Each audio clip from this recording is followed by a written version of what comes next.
Hello दोस्तों, मैं हूं देवी सिंह और आप सभी का स्वागत है सिलेक्शन अड्डा में। मैं दोस्तों आपको बता दूं कि मैं इंडियन इकोनॉमी पढ़ाता हूं। मैं अलग अलग संस्थान में जो है इंडियन इकोनॉमी पढ़ा रहा हूं और अभी सिलेक्शन अड्डा ये मेरा ही संस्थान है। मैं आपको बता दूं, इंडियन इकोनॉमी में यूपीएससी कैटेगरी में जो ओझा सर का क्लासेस है श्री यथार्थ आईएएस, वहां पर भी ऑफलाइन क्लासेस लेता हूँ प्रयागराज यानी इलाहाबाद में।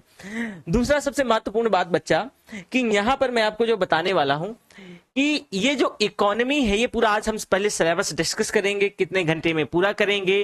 देखो, मैं यहाँ पर टारगेट हमारा है यूपीएससी और स्टेट सिविल सर्विस। यूपीएससी का मतलब जो है कंप्लीट सिलेबस, और स्टेट सिविल सर्विस में जैसे आपको जैसे आरओ के लिए कंप्लीट ये जो है, जैसे कि सबसे महत्वपूर्ण, इसके बाद आपको इकोनॉमी का ना कोई बुक्स पढ़ना है, नोट्स मैं आपको भेजूंगा उतना ही करना है। अतिरिक्त मैं आपको यूपी पीसीएस और आरओ के लिए कुछ सेक्टर पढ़ाऊंगा। यानी इस सिलेबस के अतिरिक्त जो आज सिलेबस दिखाने जा रहा हूं उसके अतिरिक्त हम क्या क्या पढ़ेंगे, जो यूपी के द्वारा जो है जो कुछ स्कीम्स हैं यूपी गवर्नमेंट के द्वारा जो लाई गई, और साथ में जो बजट है वो हम पढ़ेंगे जो यूपी गवर्नमेंट का बजट है। इसी तरह एमपी स्टेट के लिए और बीपीएससी के लिए। बाकी सभी का सिलेबस सेम है, लेकिन कुछ जो लोकल की चीजें हैं, स्टेट कंसर्न रिलेटेड जो स्कीम्स हैं, जो अलग अलग कुछ जो हैं उनकी इकोनॉमी है, वो अतिरिक्त पढ़ूंगा। बाकी ये सिलेबस यूपीएससी और स्टेट सिविल सर्विस के हिसाब से मैं डिजाइन किया है और वो आपके सामने जो है प्रस्तुत करने जा रहा हूं। देखो, सबसे पहले हमारा इंट्रोडक्शन रहेगा बच्चा। इंट्रोडक्शन का यहाँ पर मतलब क्या है कि सबसे पहले कि भाई इकोनॉमिक्स है क्या, हम ये जानेंगे कि इकोनॉमिक्स है क्या। और इकोनॉमिक्स जो है दो भागों में बांटा जाता है इसको, एक समष्टि अर्थशास्त्र और व्यष्टि अर्थशास्त्र। इंग्लिश में इसको जो है माइक्रो इकोनॉमिक्स और मैक्रो इकोनॉमिक्स कहते हैं। वहीं दूसरा आपका सब हेडिंग होगा आर्थिक समृद्धि और आर्थिक विकास। इंग्लिश में इसको इकोनॉमिक ग्रोथ और इकोनॉमिक डेवलपमेंट कहते हैं। साथ में समावेशी विकास और सतत विकास से आपका इंट्रोडक्शन चैप्टर में ही होगा। इंग्लिश में इंक्लूसिव ग्रोथ और सस्टेनेबल ग्रोथ।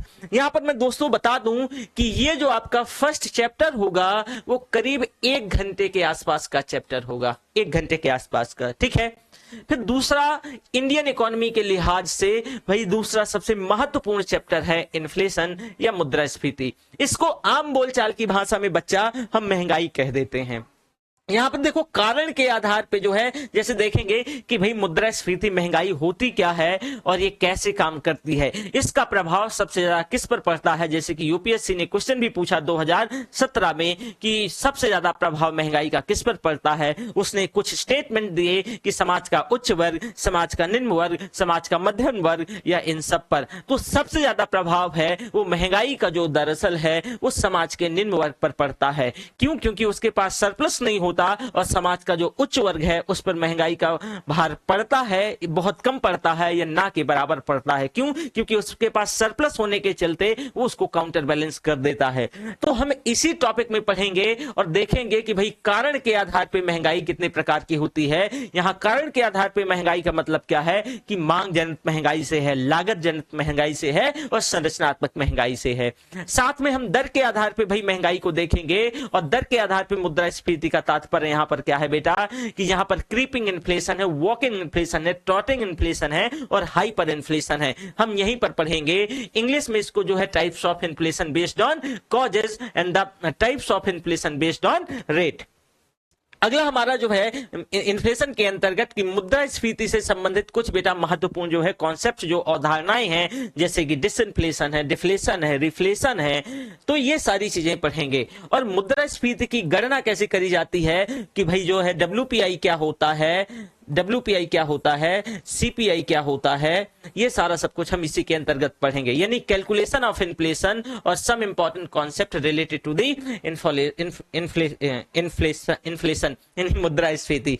तो ये हमारा जो है इन्फ्लेशन का टॉपिक है। ओके बेटा, इसके बाद हम आते हैं तीसरा टॉपिक हमारा जो है, तीसरा यानी आप लेसन कह लो या आप इसे टॉपिक कह लो, ये है मौद्रिक नीति या जो है मॉनेटरी पॉलिसीज। मैं आपको यहां पर थोड़ा सा बेटा बता दूं कि इसके अंतर्गत सबसे पहले ये पढ़ेंगे कि भाई यहां पर आरबीआई का रोल क्या है और मौद्रिक नीतियां जो है आरबीआई कैसे जारी करती है। फिर उसके बाद जो है मौद्रिक नीति के अंतर्गत कुछ बेटा उपकरण होते हैं, यानी जो है टूल्स ऑफ मॉनेटरी पॉलिसी। इसमें जो है कुछ मात्रात्मक उपकरण है यानी क्वांटिटेटिव टूल्स हैं और कुछ जो है इसमें क्वालिटेटिव टूल्स नीचे हो, हाँ देखो जैसे यहाँ पर लिखा है, तो कुछ गुणात्मक उपकरण हैं, ठीक है।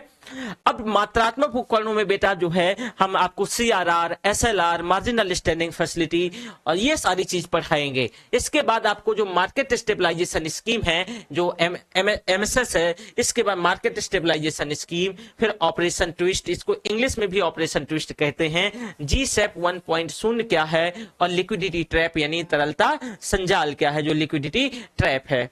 इसके बाद भाई सस्ती रणनीति और महंगी रणनीति, यानी इसको बेटा जो है मॉनेटरी ईजिंग और मॉनेटरी टाइटनिंग के बारे में मैं आपको पढ़ाऊंगा, और साथ में सॉफ्ट क्रेडिट पॉलिसी और हार्ड क्रेडिट पॉलिसी के बारे में हम पढ़ेंगे। साथ ही साथ बता दूं बेटा कि मौद्रिक नीति समिति, मॉनेटरी पॉलिसी कमिटी, इसमें काफी बड़ा फेर बदला हुआ, तो हम इसके बारे में भी डिस्कस करेंगे और यहां से भी क्वेश्चन आते रहे हैं।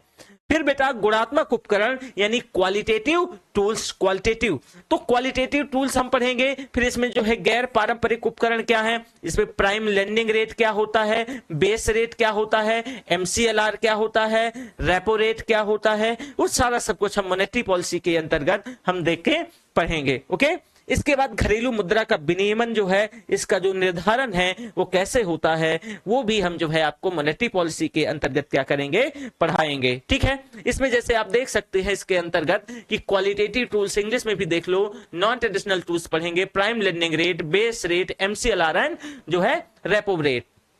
इसके बाद जो है exchange rate determination of domestic currency और स्टैंडिंग डिपॉजिट फैसिलिटी और LTRO, ये भी आपको जो है मैं इसी के अंतर्गत आपको क्या करवाऊंगा, पढ़ाऊंगा, ठीक है।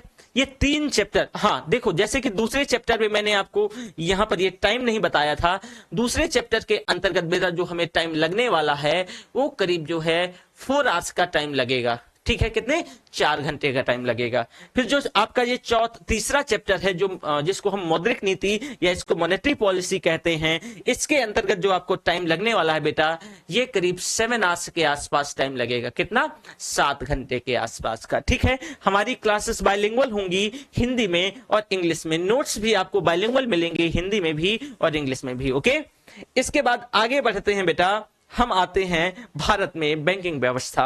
भारत में बैंकिंग व्यवस्था का तात्पर्य यहां पर, यह बैंकिंग व्यवस्था का मतलब क्या है, देखो ये सबसे बड़ा टॉपिक और सबसे महत्वपूर्ण टॉपिक है। मैं आपको बता दूं ये टॉपिक तो वो बच्चे भी जो है कर सकते हैं, जैसे कि जो है उनके लिए भी महत्वपूर्ण है जो बैंकिंग का प्रिपरेशन करते हैं या जो है 1 डे एग्जाम, क्योंकि जो यहां से क्वेश्चन दरअसल ऐसे एग्जाम में, 1 डे एग्जाम में, बैंकिंग के एग्जाम से बैंकिंग सिस्टम में सबसे ज्यादा ही आते हैं, ठीक है। ये करीब हमारा जो है 12 घंटे के आसपास का टॉपिक है। चलो देख लो कि हम बैंकिंग सिस्टम में क्या क्या पढ़ेंगे। सबसे पहले कि भारत में बैंकिंग व्यवस्था, भारत में बैंकिंग व्यवस्था की बात करें तो आरबीआई की भाई जिम्मेदारियां क्या क्या हैं, आरबीआई कैसे काम करता है। आरबीआई की 2 प्रकार की जिम्मेदारियां हैं, एक पारंपरिक जिम्मेदारी होती है, एक गैर पारंपरिक जिम्मेदारी होती है, यानी रिस्पॉन्सिबिलिटीज ऑफ आरबीआई, और पारंपरिक यानी traditional responsibilities and non traditional responsibilities. Traditional responsibilities वो रिस्पॉन्सिबिलिटीज होती हैं जो हमेशा एग्जिस्ट करती हैं, वो कभी खत्म ना होने वाली रिस्पॉन्सिबिलिटीज हैं, ठीक है। जैसे कि मान लो कि आरबीआई के द्वारा सरकार को अपनी व्यवस्थाएं देना या अपनी सर्विसेज देना, या बैंकों के द्वारा आरबीआई मतलब आरबीआई से सर्विसेज लेना, ये जो है ट्रेडिशनल जो जिम्मेदारियां हैं, जो इसमें रिस्पॉन्सिबिलिटीज हैं, क्योंकि ये कभी ना खत्म होने वाली हैं। वहीं जो नॉन ट्रेडिशनल रिस्पॉन्सिबिलिटीज होती हैं, गैर पारंपरिक जिम्मेदारी, वो जिम्मेदारी होती हैं दरअसल जो उनका उद्देश्य पूरा होने के बाद खत्म हो जाती हैं,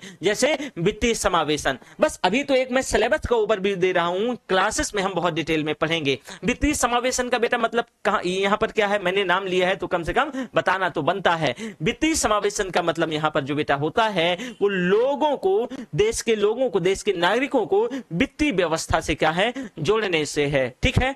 अब जैसे कि आपने यहां पर देखा तो हम पढ़ेंगे कि आरबीआई की जिम्मेदारी बताया, फिर जो है नए नोट जारी करने का मेथड क्या है, मतलब नया नोट जो आरबीआई जारी करता है, तो जैसे हम जो है MRS system, minimum reserve system का प्रयोग करते हैं, एमआरएस सिस्टम का प्रयोग करते हैं। बाकी दुनिया में 2 ही सिस्टम है, या तो एमआरएस सिस्टम है या तो पीआरएस सिस्टम है, पर जो हम प्रयोग करते हैं वो बेटा जो है आपका एमआरएस सिस्टम का प्रयोग करते हैं, मिनिमम रिजर्व सिस्टम का प्रयोग करते हैं। इसके अंतर्गत क्या होता है कि हमको 200 करोड़ का एक रिजर्व बनाना पड़ता है, जो कि 115 करोड़ का इसमें गोल्ड होता है, और इसमें जो है 85 करोड़ की हार्ड करेंसी होती है। हार्ड करेंसी आप जानते होंगे कि जैसे इसमें से डॉलर आ गया, येन आ गया, जापान की जो मुद्रा है, या जो है रेनमिनबी आ गया, तो कुछ जैसे पाउंड आ गया, ये सभी हार्ड करेंसी है।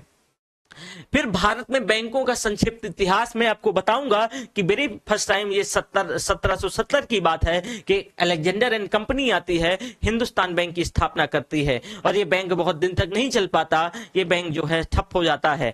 फिर 1806 में, 1843 में, 1840 में जो है ईस्ट इंडिया कंपनी ने बैक टू बैक 3 बैंक खोले। बैंक ऑफ बंगाल, जो कि बैंक ऑफ कोलकाता 1809 में नाम बदल के बैंक ऑफ बंगाल कर दिया गया। फिर 1840 में बैंक ऑफ बॉम्बे और 1843 में बैंक ऑफ मद्रास खोले गए। तो यहां पर आपको बैंकों के इतिहास के बारे में हम डिस्कशन करेंगे। फिर बैंकों का इतिहास यानी brief history of bank in India. फिर भारत में बैंकों के राष्ट्रीयकरण यानी नेशनलाइजेशन का इतिहास क्या होगा, कि भारत में राष्ट्रीयकरण की प्रक्रिया कैसे शुरू होती है, कि बात 1969 की है, और इंदिरा गांधी जी ने 14 बड़े बैंकों का, जो उस समय जिनका पेडअप कैपिटल 50 करोड़ हुआ करता था, उन बैंकों का इंदिरा गांधी नेशनलाइज कर देती हैं।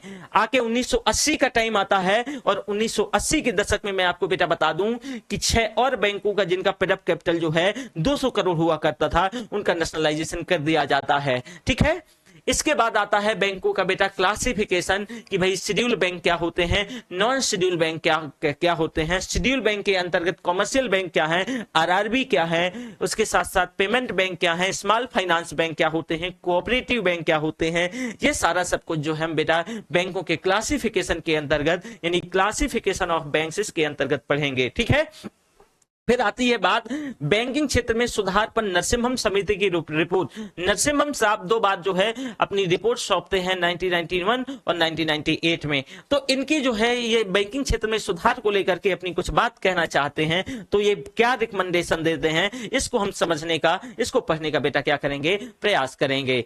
फिर आता है भारत में जो है बैंकिंग क्षेत्र में विदेशी निवेश से संबंधित नियम, कि जैसे मैं आपको बता दूं कि हमारे क्षेत्र के अंतर्गत यानी कई क्षेत्रों में विदेशी निवेश से संबंधित नियम अलग अलग होते हैं। किस क्षेत्र में जो बहुत जो है सोफिस्टिकेटेड होता है, जैसे कि डिफेंस है, तो यहाँ 100% एफडीआई अलाउड नहीं है, पर जैसे बैंकिंग सेक्टर है तो विदेशी निवेश भाई बैंकिंग सेक्टर में 100% अलाउड है। जब हम डिटेल में पढ़ेंगे, गहराई से पढ़ेंगे, अभी तो मैं सिर्फ बेटा सिलेबस का ओवरव्यू कर रहा हूं, अभी मैं पढ़ा कुछ नहीं रहा हूं। जब मैं पढ़ाऊंगा तो एक एक टॉपिक बेटा 15-15, 20-20 घंटों का होता है। बैंकिंग सिस्टम आपका 12 से 15 घंटे के ऊपर जाएगा, ये जान लीजिए आप। ठीक है, बहुत पढ़ने में मजा आएगा।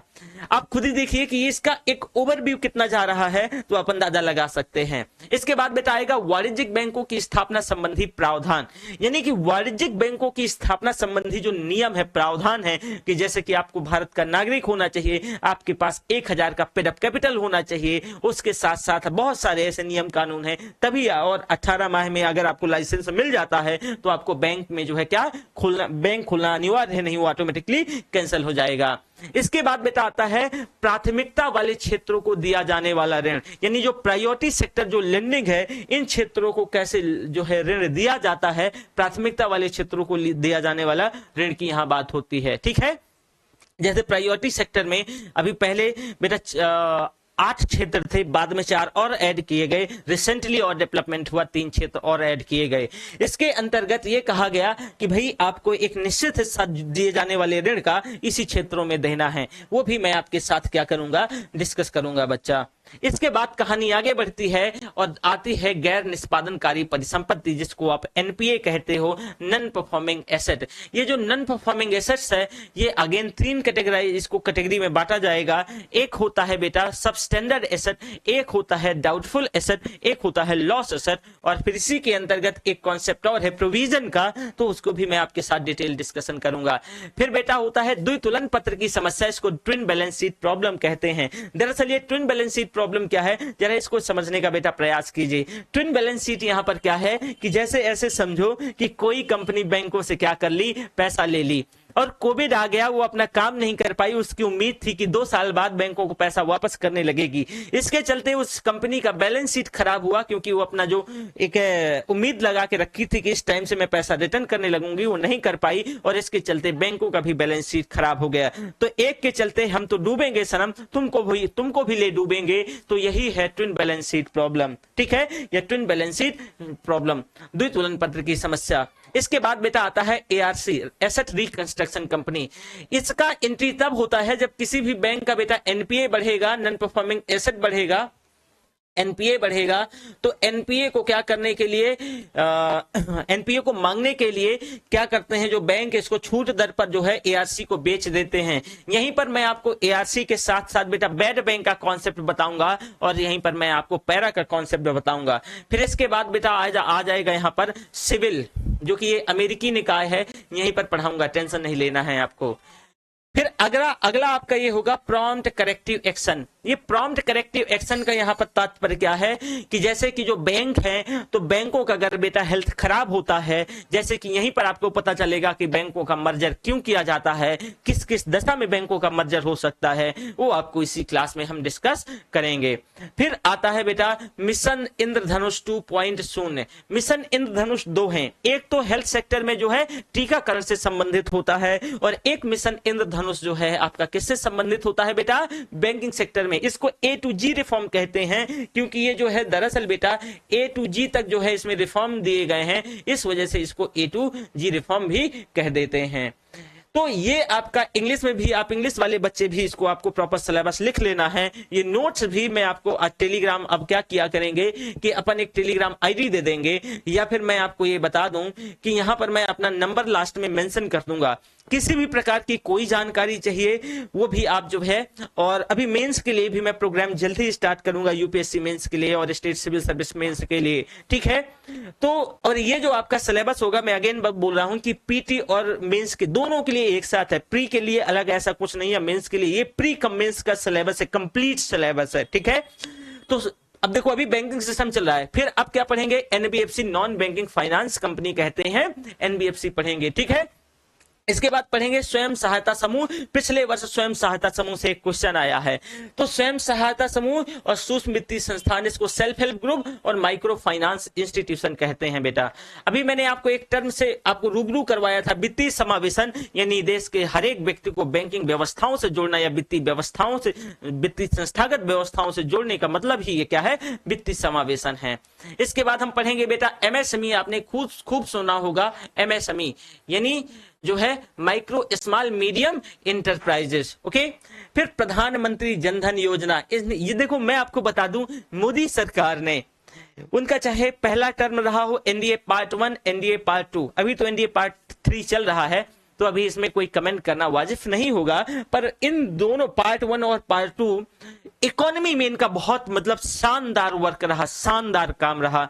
देखो मैं आपको अगेन बता दूं, आपको हो सकता है कि कई बार जो है मैं किसी पार्टी या मेरा किसी पार्टी से कोई लेना देना नहीं है, कोई राजनीतिक पार्टी से, जो सही जहां पर हुआ है मैं उसका जरूर सही मतलब उसका जो है तारीफ करूंगा, और जहां पर नहीं हुआ है मैं उसकी एकदम खुलकर आलोचना करूंगा। एज एजुकेटर जो मेरा कर्तव्य बनता है, तो आप मेरे बारे में थोड़ा सा राय ना बनाइएगा, ये ठीक रहेगा, क्योंकि आपको अगर राय बना लीजिएगा तो कई बार जो है हमें टीचर के प्रति जो है हेट मतलब थोड़ा सा क्रिएट होने लगता है, तो ये ध्यान रखिएगा। मैं जैसे कि अभी आपको बोला, जैसे पॉसिबिलिटी है ना कि जो व्यक्ति भाई जो है मतलब उसका जो है राइट लेफ्टिस्ट है, तो उसको लगेगा कि अच्छा राइटिस्ट है, फंडिंग मिल रही है, मतलब होता है ना कि अंधभक्त भी बोल सकता है, बहुत सारी चीजें इनकी। मैं जैसे कि मैं आपको बता दूं, मैं मोदी गवर्नमेंट से कुछ चीजों से इत्तेफाक रखता हूं और कुछ से नहीं रखता। जैसे कि रोजगार का मुद्दा, भाई ये कभी बोलते ही नहीं है रोजगार को लेकर के, ना ही अपने उसमें मेंशन करते हैं प्रॉपरली, जो है मैनिफेस्टो में साफ साफ है ना। लेकिन हाँ, इकोनॉमिक क्षेत्र में जो है जो सुधार हुआ वो बहुत काबिल तारीफ था, चाहे वो जीएसटी हो, या चाहे इंसॉल्वेंसी एंड बैंक्रप्सी कोड 2016 हो, या प्रधानमंत्री जनधन योजना 28 अगस्त 2014 में जो ये निर्णय लिया गया वो ये हो। ठीक है, तो बहुत शानदार काम हुए, उसमें कोई दो राय नहीं है। फिर आगे आता है बेटा नचिकेत मोर समिति। नचिकेत मोर समिति की रिकमेंडेशन के आधार पर भुगतान बैंक और स्मॉल फाइनेंस बैंक यानी लघु वित्तीय बैंक की स्थापना करी जाती है। ठीक है, और दो स्कीम्स बहुत हैं। अगर आपके पास बेटा सोना है और आप सोने में पैसा निवेश करना चाहते हो तो ये दोनों स्कीम आपके लिए सामान्य व्यक्ति के लिए भी जानना जरूरी है। एक संप्रभु स्वर्ण प्रतिभूति योजना है और एक दूसरा है स्वर्ण मौद्रीकरण योजना। क्या है दूसरा? स्वर्ण मौद्रीकरण योजना है। इसके साथ साथ बेटा मैं आगे आपको पढ़ाऊंगा ये जो बैंकिंग सिस्टम में आप पैसा भेजते हो, आरटीजीएस है, नेफ्ट है, आईएमपीएस है, यूपीआई, ये भी मैं आपके साथ क्या करूंगा? डिस्कस करूंगा और डिटेल डिस्कस करूंगा। ठीक है, इसके बाद बेटा एनपीसीआई, आप आजकल देख रहे होंगे जो रुपे, दरअसल रुपे को जारी करने वाली यही इंस्टीट्यूट है, यही इंस्टीट्यूशन है NPCI, national payment corporation of India. इसके बाद न्यू अम्ब्रेला एंटिटी क्या होता है, एटीएम कितने प्रकार के होते हैं, मैं आपको on site, of site, yellow, green, pink सभी एटीएम बताऊंगा। White level ATM, pink level ATM, green level ATM, ये सब एटीएम के बेटा क्या हैं? प्रकार हैं। फिर बेसल मानदंड की बैंकिंग क्षेत्र में जो है बेसल मानदंड कितने मायने हैं, यहां से यूपीएससी ने क्वेश्चन पूछा, यहां से यूपीपीएससी ने क्वेश्चन पूछा और बेटा पिछले से पिछले वाले में आरओ ने यहां से क्वेश्चन पूछा। इसके बाद बेटा नाबार्ड का रोल क्या है, नाबार्ड कैसी संस्था है, किसको हेल्प करती है, किसको हेल्प नहीं करती है, वो इसी के अंतर्गत देखेंगे। और किसान क्रेडिट कार्ड जिसको आप केसीसी बोल देते हो, ये भी बहुत किसकी काम की चीज है, समझे कि नहीं? ये आप जरा देखो, यहां पर हमने क्या आपको बताया था कि ये आपका जो टॉपिक है, जो बैंकिंग सेक्टर है, वो 12 घंटे का है। अब आपको समझ आया कि ये दरअसल इंग्लिश वाले भी अपना जो है ये, हालांकि पीडीएफ में आपको करवा दूंगा, लेकिन आपको पता होना चाहिए सिलेबस। तो ये कितना आपको, आप खुद सोचिए कि इतना बड़ा जो है 12 घंटे लग ही जाएंगे, क्योंकि इतना बड़ा टॉपिक है बैंकिंग सेक्टर। और सभी एग्जाम के लिए बैंकिंग सेक्टर, तो बैंकिंग सिस्टम जो इन इंडिया, भारत में जो बैंकिंग क्षेत्र है, ये बहुत महत्वपूर्ण है।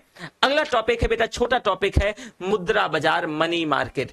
यहां मनी मार्केट के अंतर्गत देखेंगे कि मुद्रा बाजार के अंतर्गत क्या काम होता है। लगभग हर साल यहां से क्वेश्चन आता है। इस बार यूपीएससी ने भी मुद्रा बाजार से एक क्वेश्चन पूछा। अब मुद्रा बाजार, तो मुद्रा बाजार में ऋण प्राप्त करने के क्या क्या तरीके हैं, क्या क्या टूल्स हैं, क्या क्या उपकरण है, कैसे प्राप्त किया जाता है, इसके भागीदार कौन है भाई, पार्टिसिपेंट्स कौन है, ये भी हम जो है डिस्कस करेंगे। और इसी के अंतर्गत हम मुद्रा की जो गति है और जो तरलता की गणना है, लिक्विडिटी का जो कैलकुलेशन है, वो कैसे किया जाएगा, मनी मार्केट के अंतर्गत डिस्कस करेंगे। एक बार बेटा यूपीएससी ने यहाँ एक मेजर फॉल्ट कर दिया था, यहां से एक क्वेश्चन आया था। मैं आपको बता दूं कि जैसे प्रॉमिसनरी नोट्स, जो वचन पत्र है, वचन पत्र दरअसल मुद्रा बाजार के अंतर्गत ये एक टूल है, ठीक है। और एक होता है पार्टिसिपेटरी नोट्स, इसको भागीदारी पत्र भी कह देते हैं। ये बेटा कैपिटल मार्केट का टूल्स है। यूपीएससी ने क्या किया कि यहां से क्वेश्चन पूछा और स्टेटमेंट जो उसने हिंदी में लिखे, दोनों को उसने वचन पत्र लिख दिया। तो कई बार हिंदी माध्यम वाले बच्चों के साथ ऐसा गड़बड़ी यूपीएससी करता आया है। चाहे आप चाहे किसी भी साल उठा के देखिएगा, कभी ना कभी पीटी मेंस में गड़बड़ी कर देगा, क्योंकि दरअसल जो है वो ट्रांसलेशन इंग्लिश से हिंदी में किया जाता है और ये गड़बड़ियां जो है आम गड़बड़ियां हो ही जाती हैं। ये हम टॉपिक करीब करीब बेटा जो है आपको 2 घंटे के आसपास कंप्लीट करवाएंगे। ओके, अगला है आपका पूंजी बाजार। क्या है? Capital market. अच्छा, इंग्लिश में लिखा है तो फिर लिखने की क्या नीड है। कैपिटल मार्केट, पूंजी बाजार। पूंजी बाजार जो है करीब बेटा आपका 7 आवर्स का टॉपिक है, 7 घंटे का टॉपिक है। इसमें आपको कंप्लीट शेयर मार्केट, इंश्योरेंस सब इसी के अंतर्गत पढ़ेंगे। यानी सरकारी प्रतिभूतियां, और सरकारी प्रतिभूतियां यहां बॉन्ड के तौर पे, ध्यान रखना। क्यों? क्योंकि ये कैपिटल मार्केट में जितनी भी डीलिंग होगी वो जो है लॉन्ग टर्म जो है लेन देन की होगी। जो बिल होता है, बिल की डीलिंग दरअसल बेटा जो है, जो बिल जो है ये मुद्रा बाजार के अंतर्गत आएगा, पर जो बॉन्ड है ये पूंजी बाजार में के अंतर्गत हम इसको मतलब कंसीडर करेंगे। तो सरकारी प्रतिभूतियां, औद्योगिक प्रतिभूतियां क्या हैं, स्टॉक एक्सचेंज क्या होता है, एनएसई बीएसई क्या होती है, दुनिया के और जो स्टॉक एक्सचेंज है, महत्वपूर्ण स्टॉक एक्सचेंज है, उनके बारे में डिस्कस करूंगा। यूपीपीसीएस का फेवरेट टॉपिक, वो क्या करेगा, उठा करके दुनिया के स्टॉक एक्सचेंज पूछ लेगा और बोल देगा कि ये बताओ कि ये कहां का है। मिलान वाला दे देता है, कुछ देशों के नाम दे देगा, एक तरफ दे देगा स्टॉक एक्सचेंज और कह देता है कि मिलाओ। ठीक है, फिर शेयर बाजार का बेटा वर्गीकरण करेंगे कि प्राथमिक बाजार क्या होता है और द्वितीयक बाजार क्या होता है, प्राइमरी मार्केट क्या कहलाता है और सेकेंडरी मार्केट क्या कहलाता है। फिर बात आती है सोशल स्टॉक एक्सचेंज की, किसकी, सोशल स्टॉक एक्सचेंज की। इसके बाद बेटा शेयर बाजार से जो संबंधित कुछ महत्वपूर्ण जो है शब्दावलियां कैसी हैं, जो शेयर बाजार से संबंधित जो टर्मिनोलॉजी क्या है, important terminology related to stock market. फिर म्यूचुअल फंड और उसके जो प्रकार हैं, REIT और विदेशी पोर्टफोलियो निवेश, ये सारा सब कुछ हम बेटा पूंजी बाजार के अंतर्गत पढ़ेंगे। और अभी याद होगा मैंने अभी अभी आपको बताया था पी नोट्स के बारे में, जो पार्टिसिपेटरी नोट्स है वो इसी का उपकरण है, वो भी हम जो है कैपिटल मार्केट के अंतर्गत क्या करेंगे, पढ़ेंगे। फिर आता है आपके विश्व के प्रमुख जो संवेदी सूचकांक हैं, जो महत्वपूर्ण जो सेंसिटिव इंडेक्स हैं वर्ल्ड के, दुनिया के, उनके बारे में हम अलग अलग देखेंगे। फिर बेटा आता है डिवेंचर। ये जो डिवेंचर है इसको ऋण पत्र कहते हैं, क्या कहते हैं, ऋण पत्र कहते हैं डिवेंचर को, क्या कहते हैं बेटा, ऋण पत्र कहते हैं। ठीक है, तो ये भी आपका जो है ये शेयर मार्केट के अंतर्गत आता है।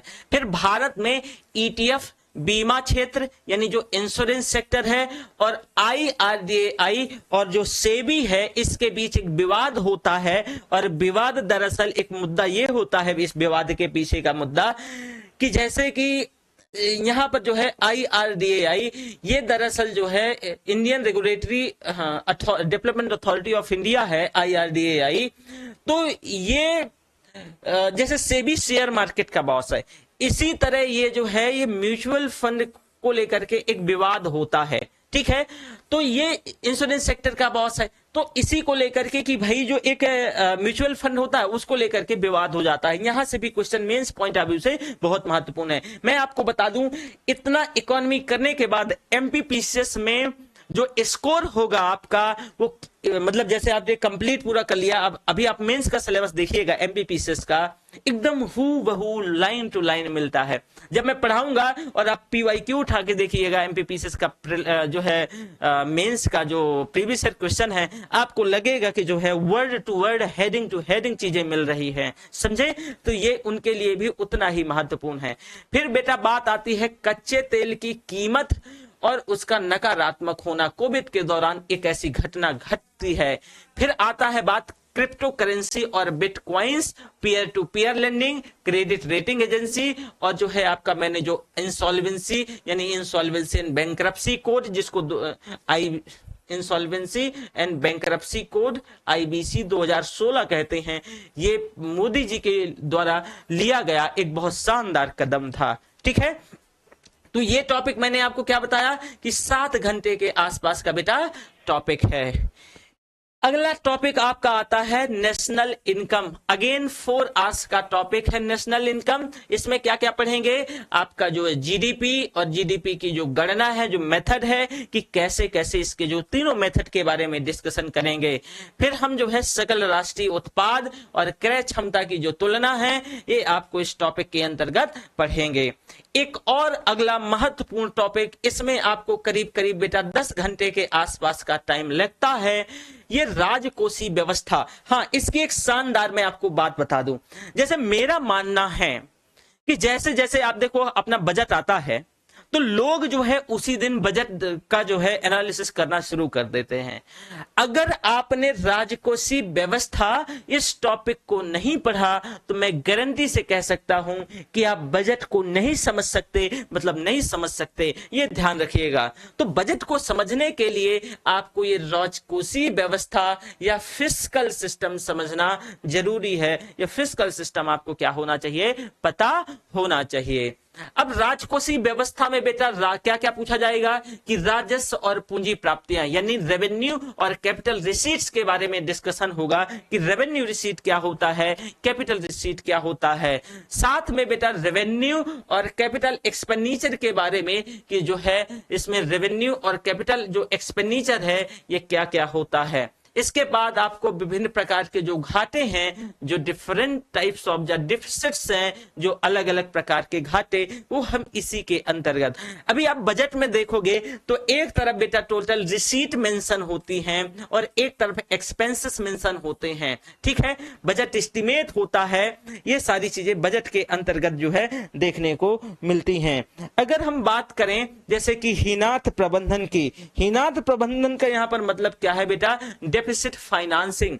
जो डेफिसिट फाइनेंसिंग है, तो यहां मैं आपको डेफिसिट फाइनेंसिंग के बारे में ये बता दूं कि ये जो है टॉपिक यहां से करीब 2 क्वेश्चन यूपीएससी ने पूछे।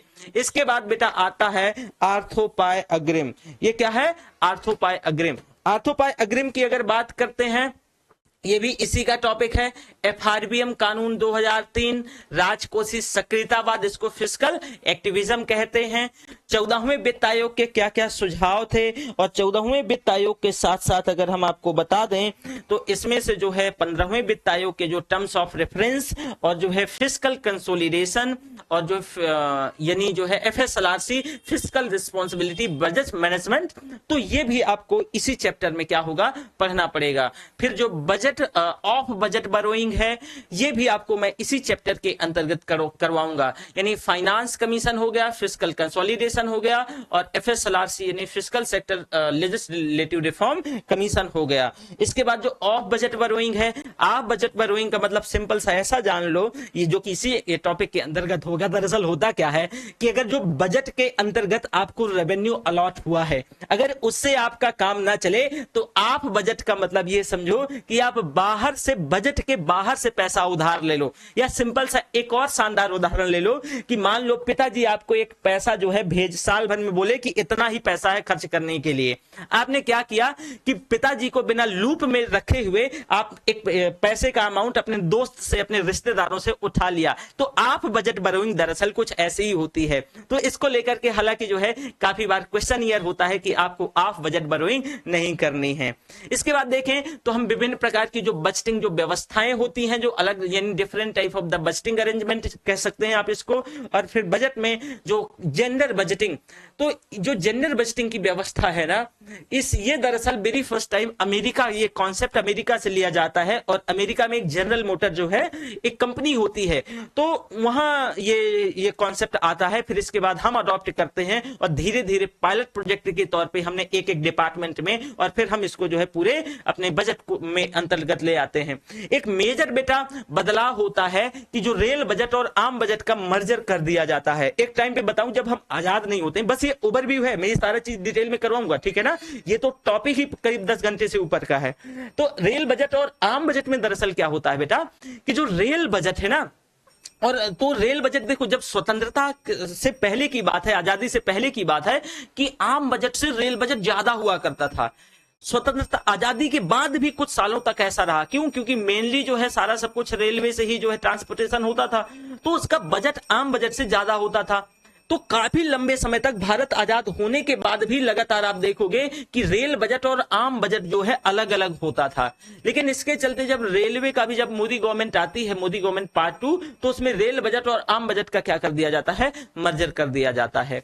तो ये जो फिस्कल सिस्टम है, ये करीब बेटा आपका 10 घंटे का टॉपिक है। और मैं अगेन बोल रहा हूं, जैसे कि यूट्यूब में कई बार क्या होता है कि लोग क्या करते हैं कि जिस दिन बजट आया तो उसी दिन बजट को पढ़ाना, एनालिसिस करना शुरू कर देते। मैं गारंटी से बोल रहा हूं कि अगर फिस्कल सिस्टम आपको नहीं आता है तो बजट और इकोनॉमिक सर्वे आप समझ ही नहीं सकते हैं। ये एकदम दिमाग में डाल लीजिएगा। तो उसको समझने के लिए आप खुद ही सोचो ना कि अगर आपको रेवेन्यू डिफिसिट नहीं, आपको जो है रेवेन्यू रिसीट नहीं पता है, आपको कैपिटल रिसीट नहीं पता है, रेवेन्यू एक्सपेंडिचर नहीं पता है, रेवेन्यू रिसीट नहीं पता है, तो आपको कैसे पता चलेगा? ठीक है, तो ये समस्याएं हैं। इसके बाद आगे देखते हैं आप, जो अगला हमारा जो टॉपिक है बेटा, वो कर व्यवस्था है। क्या है?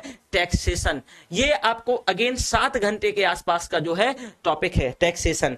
टैक्सेशन की बात करें तो सबसे पहले कर और जो है संबंधित संकल्पनाएं होंगी, फिर विभिन्न प्रकार के जो प्रत्यक्ष कर इसमें से देखेंगे, अलग अलग प्रकार के प्रत्यक्ष कर के अंदर कितने प्रकार के कर आते हैं, और जो अप्रत्यक्ष कर को मर्जर करके जीएसटी बनाया गया, कुछ 1-2 कर छोड़ दिए गए जो जीएसटी से अलग हैं, तो हम डिटेल में पढ़ेंगे। फिर एक योजना आती है विवाद से विश्वास योजना।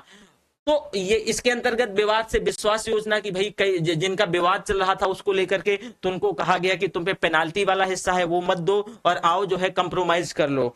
इसके बाद आता है दोहरा कर परिहार जो है समझौता। ये डबल टैक्स अवॉइडेंस एग्रीमेंट जो है दरअसल हम अलग अलग देशों के साथ हमने अब तक जो है 80 से ज्यादा देशों के साथ डबल टैक्सेशन अवॉइडेंस एग्रीमेंट करके रखा है।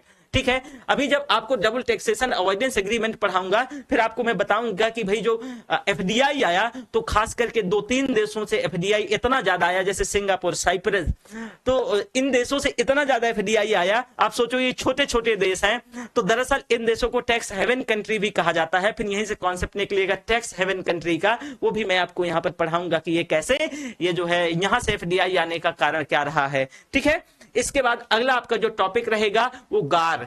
गार का मसला क्या है, गार दरअसल आता क्या है, एक बार जो है आप हच जानते होंगे, आप जो है अपने बाबू सोना का फोन वेरी फर्स्ट टाइम मैं आपको बता दूं कि उस समय हच का सिम चलता था। जो है हच ने जो है वोडाफोन हच को खरीद लेता है। फिर जो वोडाफोन है, वोडाफोन अपने आप को बेच देता है। और होता क्या है कि जो वोडाफोन बिक जाता है तो भारत को बिकने के बाद एक जो टैक्स पे करना होता है वो नहीं देता है। तो ये मुद्दा दरअसल जो है हमारा हाई कोर्ट चला जाता है। हाई कोर्ट से क्या होता है कि जो है गवर्नमेंट ऑफ इंडिया जीत जाती है। तो ये जो वोडाफोन है वो सुप्रीम कोर्ट चला जाता है और वोडाफोन में सुप्रीम कोर्ट क्या हो जाता है कि ये केस जीत जाता है। अब वोडाफोन में जब वोडाफोन सुप्रीम कोर्ट से केस जीत जाता है और ये करता क्या है ना कि भारत में जो टैक्सेशन से संबंधित रूल्स एंड रेगुलेशंस थे वो उनको क्या करता है, वो दरअसल अवॉइड कर देता है। तो मतलब उनका लूप होल्स निकाल लेता है, उसको नहीं करता है, वो अवॉइड कर देता है। इसके चलते सरकार को हर्ट होता है कि अच्छा तुम हमसे गेम खेलोगे। जैसे ये बात सरकार को लगती है तो सरकार क्या करती है कि अच्छा चलो तुम्हारे लिए व्यवस्था करते हैं। वो जनरल एंटी अवॉइडेंस रूल लेके आ जाती है कि अगर कोई इस उद्देश्य से अपना जो है अपना कोई मतलब टैक्स अवॉइड किया है तो उसको इसके अंतर्गत लाया जाएगा और ये क्या होगा, ये भूत लक्षित तौर पे लागू होगा। फिर एक कमिटी आती है और उस रिकमेंड करती है कि देखो ये गलत हो जाएगा। वो मैसेज अगर आप जो है भूत लक्षित तौर पे अगर ये लागू कर दोगे वोडाफोन से पैसे लेने के लिए तो एक ऐसा मैसेज जाएगा जो कि दुनिया में जो है जो विदेशी निवेश है वो उससे प्रभावित होगा। क्यों? क्योंकि लोग मानेंगे कि इस देश की कोई भाई लायबिलिटी, कोई जो है रिलायबिलिटी ही नहीं है, कोई जिम्मेदारी नहीं है। जब भी मनाता है वो अपने हिसाब से नियम बना देता है। तो फिर गार को क्या कहा गया कि नियम तो ला दिया गया लेकिन वोडाफोन को जो है इसे छोड़ दिया गया, लेकिन दरअसल लाया उसी के लिए गया था। फिर आता है टार्क, ये कर प्रशासन सुधार आयोग है।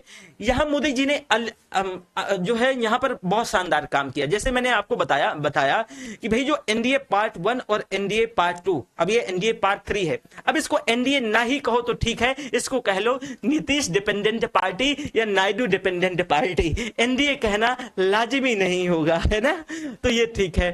तो ये जो जो एनडीए पार्ट 1 और एनडीए पार्ट 2 था ना बेटा, वो एनडीए पार्ट 1 और एनडीए पार्ट 2 के साथ क्या हुआ कि उसने इकोनॉमिक क्षेत्र में मेजर जो है उसने स्टेप लिए। और वो अगर हम मात्र डिमोनेटाइजेशन को छोड़ दें, हालांकि डिमोनेटाइजेशन कुछ ऐसा फेल हुआ कि अब मोदी जी उसका नाम भी नहीं लेते हैं कि हमने जो है एक योजना मतलब एक स्टेप लिया था और हार्ड स्टेप लिया था। नहीं याद होगा डिमोनेटाइजेशन रोज शाम में आते थे कोई ना कोई और कहते कि डिमोनेटाइजेशन से ये हो जाएगा, वो हो जाएगा, फला हो जाएगा, पर एक कंप्लीट फ्लॉप योजना रही। और आज जो महंगाई झेल रहे हो उसका एक रीजन बेटा डिमोनेटाइजेशन है। कैसे, वो भी मैं थोड़ा बता ही देता हूं। हुआ क्या, जैसे ऐसे समझो कि डिमोनेटाइजेशन में नोटबंदी हुई।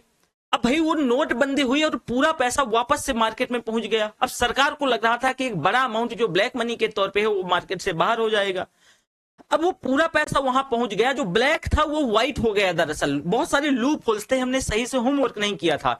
तो जब वही ब्लैक पैसा व्हाइट, ब्लैक तो घरों में पड़ा था लेकिन वो व्हाइट हो जाएगा तो डिमांड बढ़ेगी, डिमांड बढ़ेगी तो महंगाई रातों रात उछाल में आएगी। और आज महंगाई का कुछ रीजन देखो भाई, समाज शास्त्र में एक टर्मिनोलॉजी है, उसको कहते हैं कॉजल प्लुरलिज्म, कारण बहुलवाद। कारण बहुलवाद का मतलब क्या होता है कि एक घटना के पीछे कोई एक कारण नहीं होता, बहुत सारे कारण होते हैं।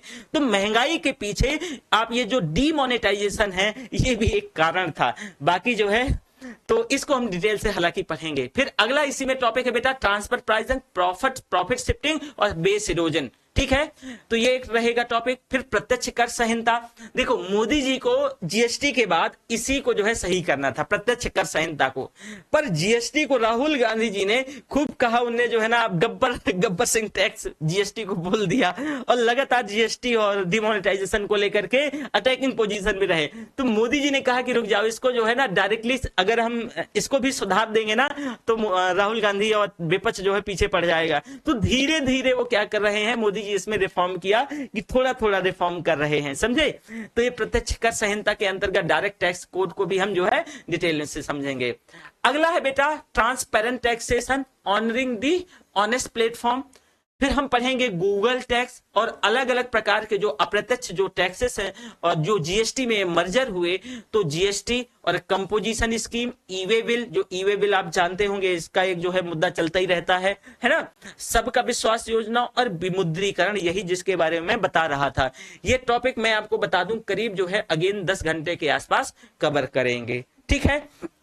इसके बाद बेटा आगे कहानी बढ़ती है, और ये जो आगे कहानी बढ़ती है तो एक टॉपिक आता है, इस टॉपिक का नाम है विदेशी निवेश और व्यापार। ये विदेशी निवेश और व्यापार, यहां पर देखेंगे कि जो विदेशी निवेश है, एफडीआई क्या है, एफपीआई क्या है, एफआईआई क्या है, इसी के अंतर्गत हम पढ़ेंगे।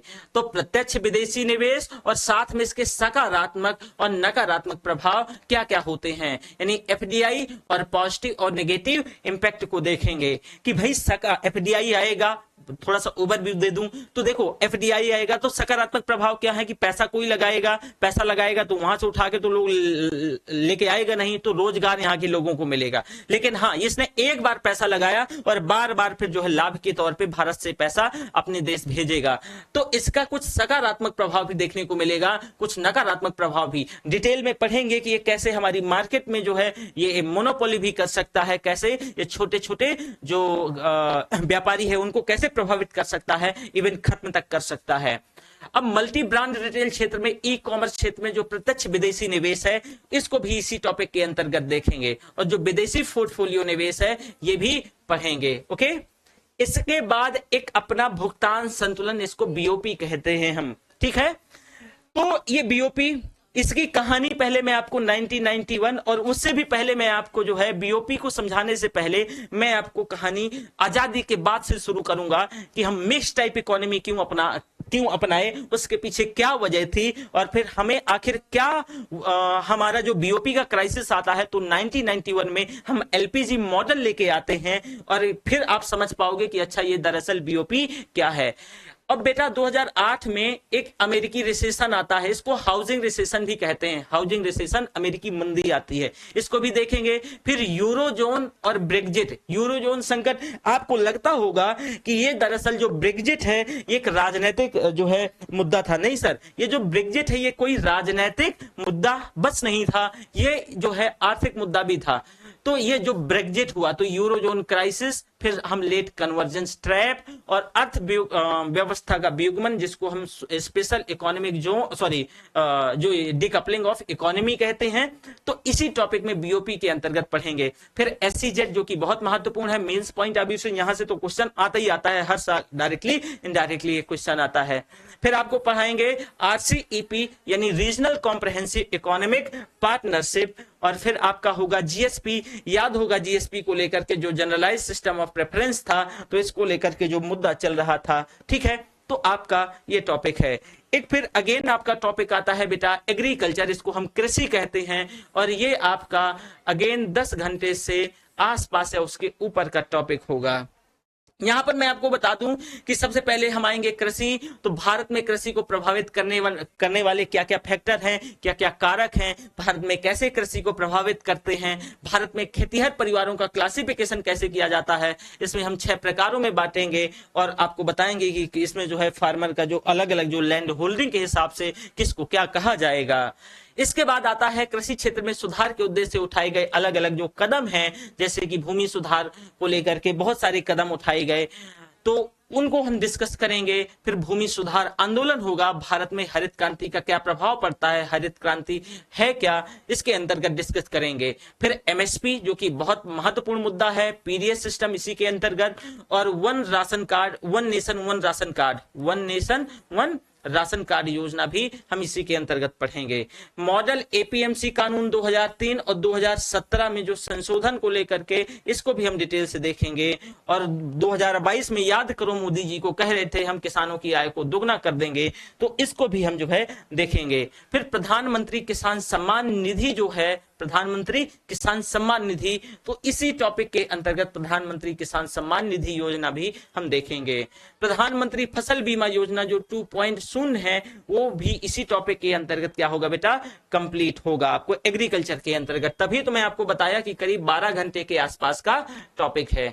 भारत में खाद्य प्रसंस्करण हो गया, मॉडल कॉन्ट्रैक्ट फार्मिंग कानून 2018 हो गया, नए जो कृषि कानून से संबंधित बेटा विवाद था और मोदी जी को कहना पड़ता है कि शायद हम लोगों की अपेक्षाओं के अनुरूप नहीं काम कर पाए, हमारी जो है तपस्या में कहीं कमी रह गई थी। तो उसी तपस्या को देखेंगे कि आखिर मोदी जी की तपस्या में कहां कमी रह गई थी कि किसानों मतलब इतना जो है आंदोलन लंबा चला और फिर फाइनली सरकार को झुकना पड़ा।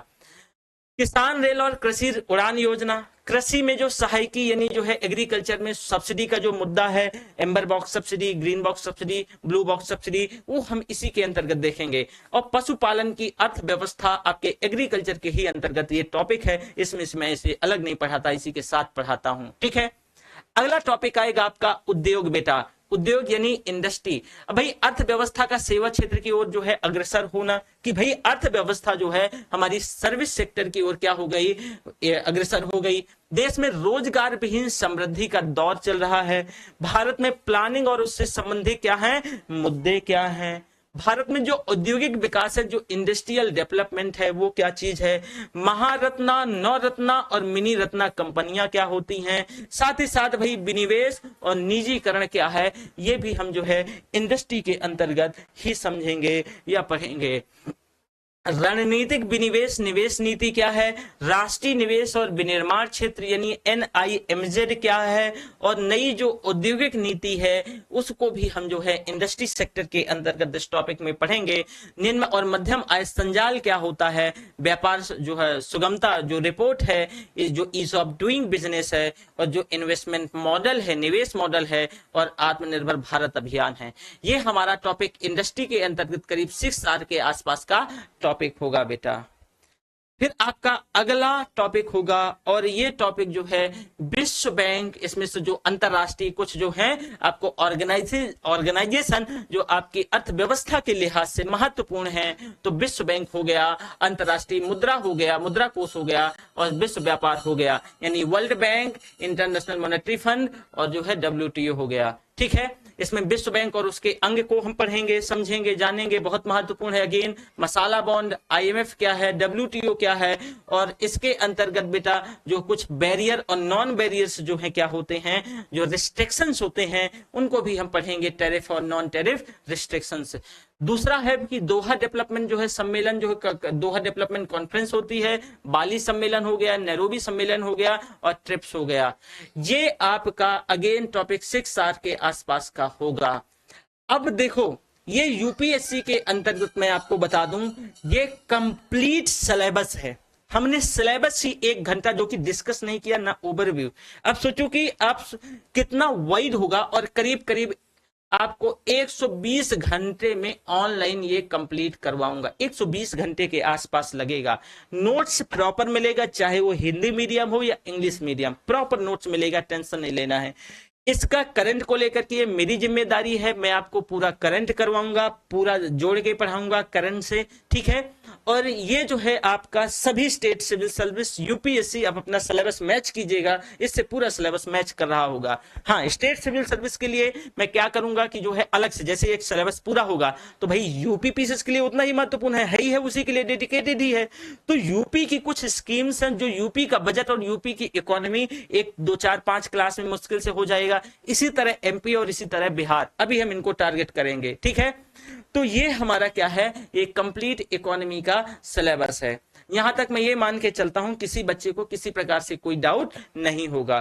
तो आज का क्लास यहीं तक। Thank you, bye bye. सभी बच्चे जो है सिलेक्शन अड्डा को क्या कर लेना है, सब्सक्राइब कर लेना है। और यहाँ पर हमारी जो है सारी क्लासेस चलेंगी, हर एक जो है जो एग्जाम हो रहा है उससे ओरिएंटेड जो भी संबंधित जो सब्जेक्ट कंसर्न है उससे रिलेटेड क्लासेस हमारे यहाँ चलाई जाएंगी। हमारा प्रॉपर फोकस जो है प्रैक्टिस और आंसर राइटिंग में भी रहेगा, यूपीएससी और यूपीपीएससी और अलग स्टेट सिविल सर्विस को लेकर के। ठीक है, चलो ये क्लास यहीं तक रखते हैं। Thank you, bye bye. फिर मिलेंगे। सब लोग सब्सक्राइब कर लेना और अपने दोस्तों को भी भेज देना। ठीक है, चलो, थैंक यू, बाय बाय।